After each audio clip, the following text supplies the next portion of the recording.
Hey guys, welcome back to my channel. I've been seeing this a lot recently of people tier ranking their 5-star reads, so I decided to do it as well, except I'm going to be tier ranking my 4 or 5-star reads just because I barely ever rate anything 5 stars. If I did do just 5 stars, it would be like a 3-minute video. So I'm doing 4 and 5 stars. Yeah, that's basically all.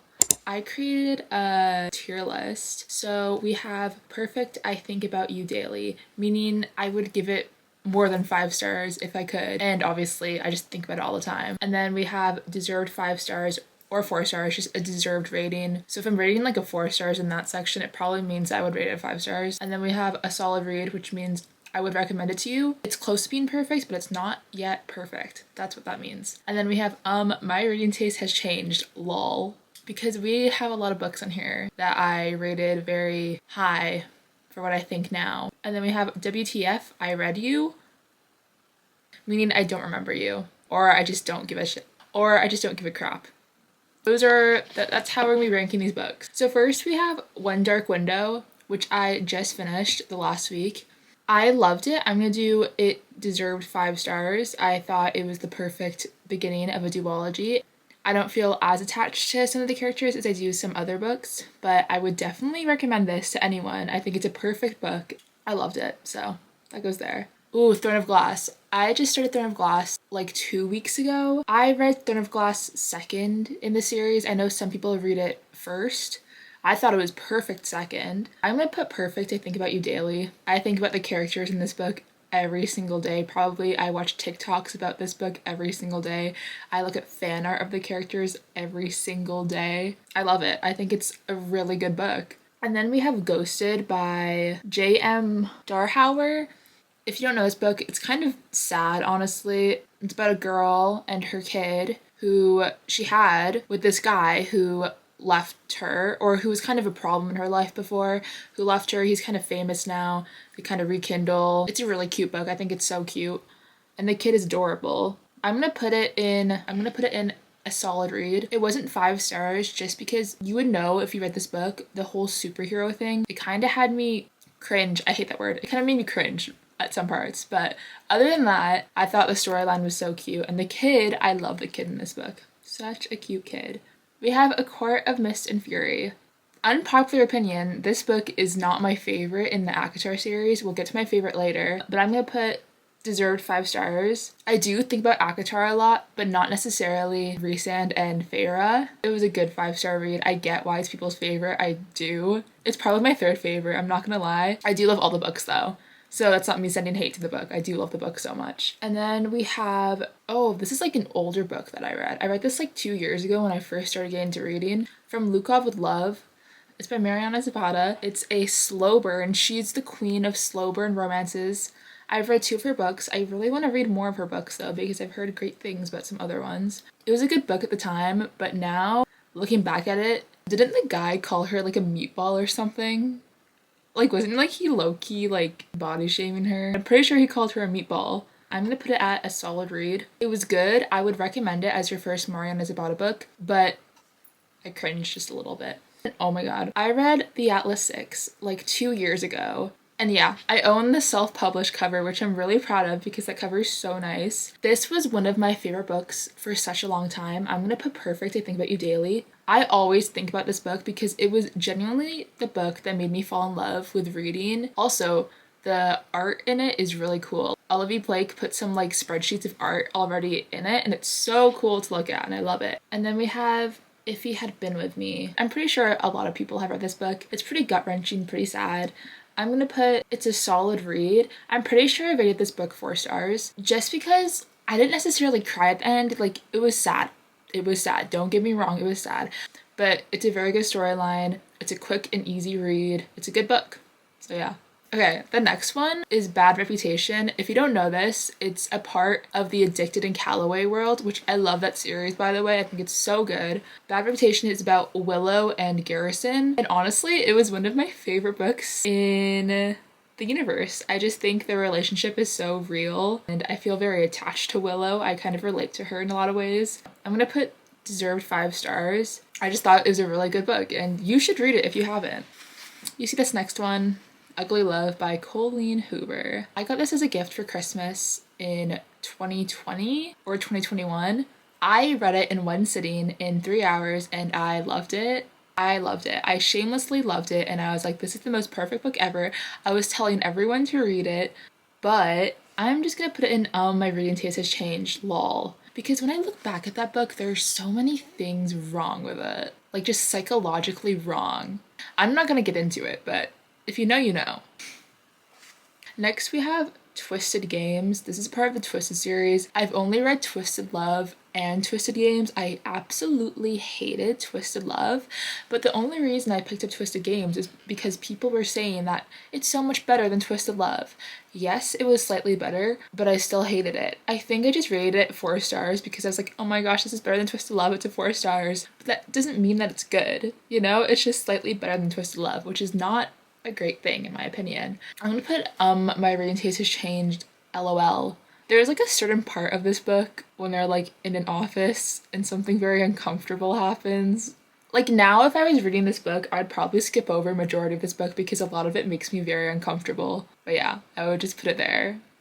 Okay, and then we have Reminders of Him by Colleen Hoover. I read this a few months into my reading, into when I got back into reading. I'm not gonna lie, this is probably my favorite Colleen Hoover book just because I like the storyline. It honestly made me cry. It made me cry a lot and I read this in also 3 hours. I'm gonna put it in a solid read. It's definitely not 5 stars. I just think Colleen Hoover's writing is not 5-star material in my opinion for my own reading taste, but it's a good storyline. I would recommend it if you're just getting into reading. So I put it there. I would still recommend it. Okay, we have Hot House Flower. This is in the Addicted series. It's about Daisy and Reich, and they are an age gap romance, and they're probably my favorite characters in the entire Addicted Calloway universe.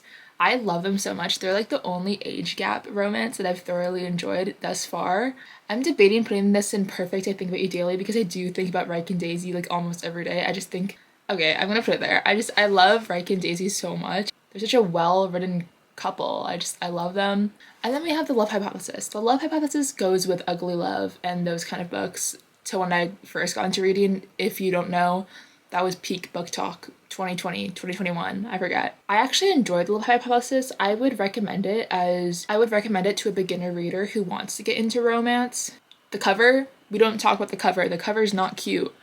I just thought it was a good romance. I like the storyline. Again, it wasn't 5-star writing material to me, so I just put it in a solid read. Next we have Daisy Hates. This is in the Magnolia Parks universe. I actually haven't read any other book after this, which I should probably do. I'm in the middle of Magnolia Parks Long Way Home, but I've only gotten halfway through the book and I haven't picked it up in like months, but I still love it. I think I would put it in deserved 5 stars. I like the universe, I like the characters. I think I enjoy Daisy's storyline more than EJ and Magnolia. Is that an unpopular opinion? I'm not sure. And then we have Better Than the Movies by Lynn Painter. I'm gonna put Perfect I Think About You Daily. I think about Wes and Liz probably every single day. I look at edits of Better Than the Movies every single day as well. I just think this romance is the perfect YA romance. There's literally nothing I have to criticize about it. It's easy to read, it's enjoyable. I would recommend this to anyone, whether you like romance or not. I just think it's a really good book. I think most people agree on that one. And then I have Love in Other Words by Christina Lauren. I would also put Perfect I Think About You Daily. I think about these characters all the time. This is also one of my favorite romances. Divine Rivals, Perfect I Think About You Daily. I love this book. It's the perfect balance of like fantasy and romance and like actual plot, and the characters are really enjoyable. Everyone who I've seen who's read Divine Rivals has enjoyed it as much as I did. And then we have 7 Year Slip. I'm gonna put it deserved 5 stars just because I don't think about the characters as much as other books, but it was still a really freaking good book. 5 stars all the way. There is nothing wrong with it. I just don't think about it as much as other books. That's the only reason. There's magic, there's romance, there's like a good message. It's quick and fast-paced as well. Next we have Crescent City, the first one. House of Earth and Blood. Perfect I Think About You Daily. I love Crescent City. I'm almost done House of Sky and Breath, I have like 100 pages left, and I'm kind of scared because a lot of people freak out about the ending. I think about Bryson Hunt every single day. It's a good book. If you know, you know. I feel like I shouldn't say much about it because I would spoil a majority of it. Sarah J. Maas, she never disappoints.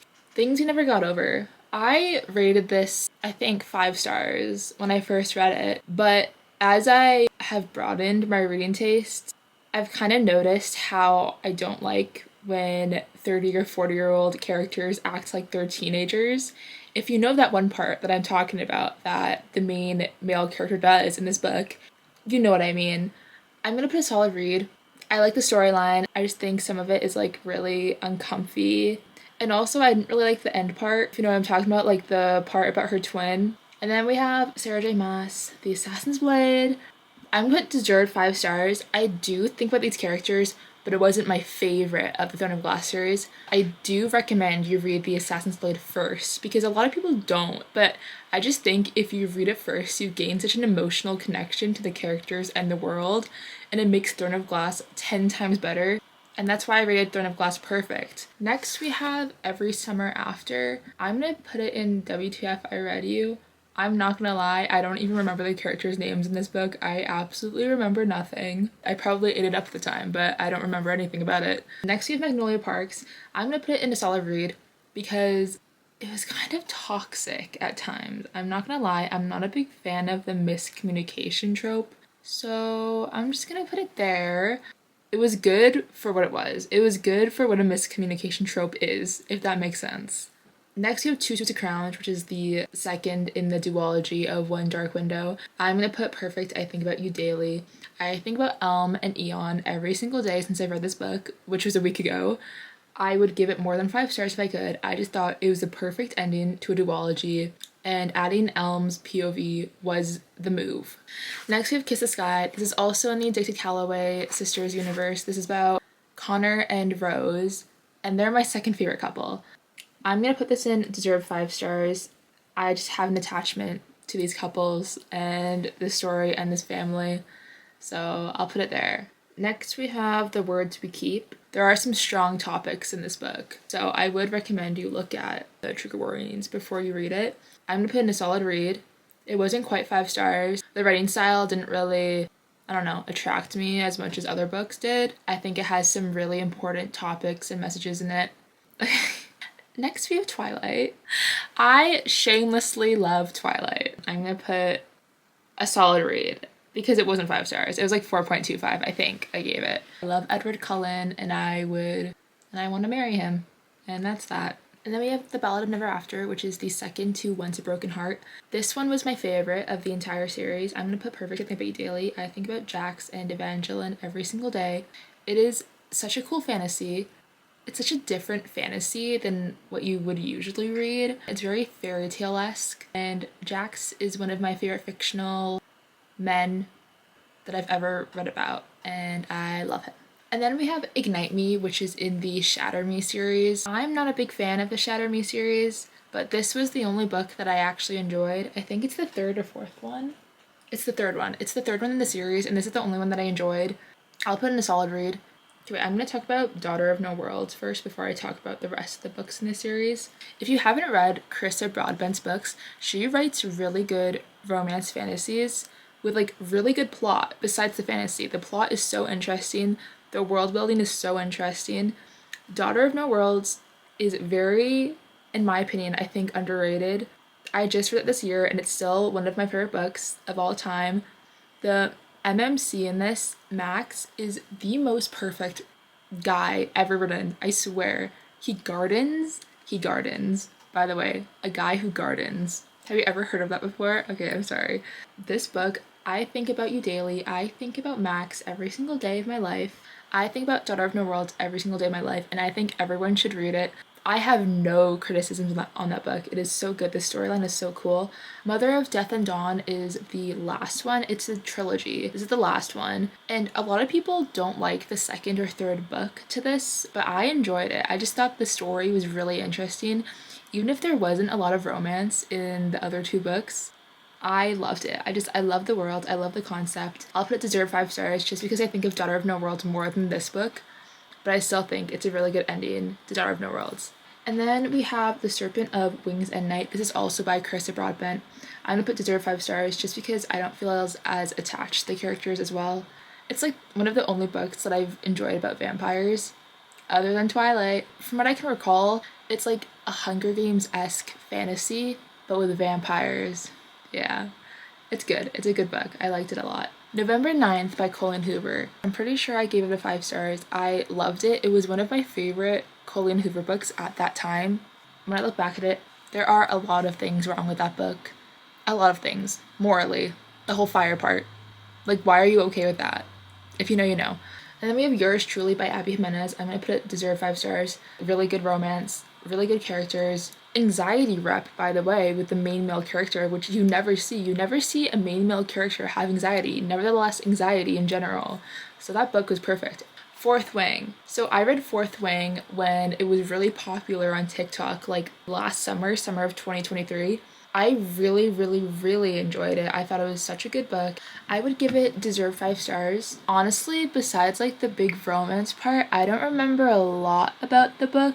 There was a lot to take in, but it was still a really good book, and I did think it lived up to the hype that it had.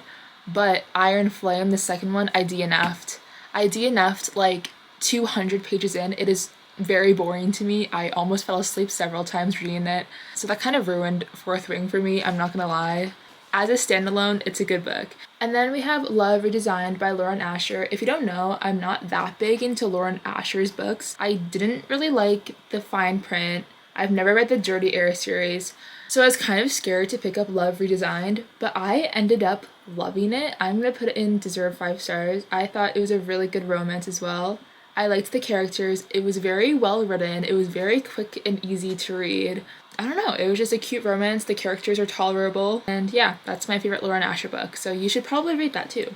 And then we have A Court of Wings and Ruin. This is my second favorite book in the ACOTAR series, which I also think is unpopular because this one has like a lot of like lore and plotting and scheming. But I loved it. I loved the plotting. I was so interested in it to see everyone's like perceptions of what's going on. I thought it was so cool. I'm gonna put Perfect I Think About You Daily, because I do. I really do. Oh, it was so good. I wish I could reread it again for the first time. That's how I feel. It was so good. And then we have Sarah J Maas, Heir of Fire. It depends on what order you read it, but for me, it's the 4th book of the Throne of Glass series. Heir of Fire was definitely my favorite thus far. I would also put it Perfect I Think About You Daily. They introduced Manon, and I love Manon. I think she's so cool. I love Rowan. I don't know, I just thought it was a really good book, and it was my favorite one in Throne of Glass so far. I need to start Queen of Shadows soon, because I haven't yet, because I've been reading this series way too fast, and I'm enjoying it way too much to finish it in 1 week, so I'm kind of taking a break, but we'll start that soon. And then we have A Court of Thorns and Roses, the first book, obviously, in that series. I'm pretty sure I gave it a 4 stars. I'm gonna put in a solid read. A lot of people say that A Court of Thorns and Roses isn't the best book in the series, or like, you have to get through it to get to the good part. I still think it's a really good book. I don't know why a lot of people say that it's not a great book to start off with. I think it's a perfect book to start off with. So I would put it in a solid read. And then we have Once Upon a Broken Heart, the first book. I love it so much. I don't love it as much as The Ballad of Never After, so I'm going to put deserve 5 stars because obviously I still love it. I love Jax, as I said, Evangeline.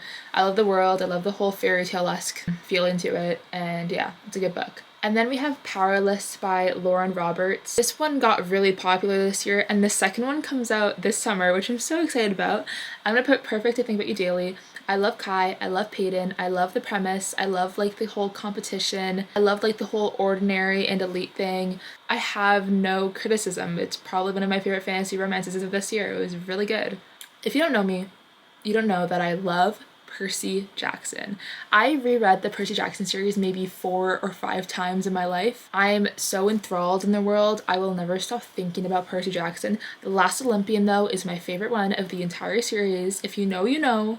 And yeah, I love Percy Jackson so much. Next we have The Cruel Prince. I actually have only read The Cruel Prince in the Folk of Air series. I'm halfway through The Wicked King again, and I haven't finished it. I should probably do a video where I finish my unfinished series because I do have a lot of them. I did enjoy The Cruel Prince, and so far I enjoy it more than The Wicked King. The Wicked King I kind of got bored of really quick, but I'm going to retry reading it because I did enjoy The Cruel Prince a lot. I'm going to put it in a solid read. It was a good first book. I don't really have anything much to say because I haven't read the rest of the series, but I would put it there for now. We have The Titan's Curse, which is the third in Percy Jackson, I believe. This one I think is underrated. I think a lot of people don't like this because Annabeth isn't in it as much, but I personally love it just because we're introduced to so many more characters like Nico and Bianca and Zoe. I think it's a really cool book. I'm gonna put it in a solid read. Now we have A Court of Silver Flames. This one is my all-time favorite of the entire ACOTAR series, which is somewhat unpopular because a lot of people don't necessarily like Nesta. I loved Nesta. I've never related to a character more than I have while reading this book. She's so emotionally relatable to me. I love her story, and honestly she's inspired me in numerous ways. I'm not gonna lie, I feel so attached to her. I'm gonna put it in first, not that it matters. I'm gonna put in first Perfect I Think About You Daily. This is probably one of my favorite books of all time. And honestly, if you feel turned off from this book just because it's from like a different character's POV, you shouldn't. You'll fall in love with Nesta as much as I did. I promise you that. It's a really good book. I read this in like one sitting, this whole book, and it's a pretty big book, so I'm gonna change something. I'm gonna move The Serpent of Wings at Night to a solid read just because I didn't read the rest of the series. Even though I loved it a lot, I didn't really have an emotional connection to it, so I didn't really have any interest finishing the series. And then I'm gonna put Things You Never Got Over in My Reading Taste Has Changed, lol. There were a lot of icks that I had with this book, so I'm gonna put it there. I think I'm gonna keep it like that. Anyway, those are my final ratings. Everything that I put in the top 2 rows, I highly, highly, highly recommend you read. That's the video for today. Thank you so much for watching, and I'll see you in the next video.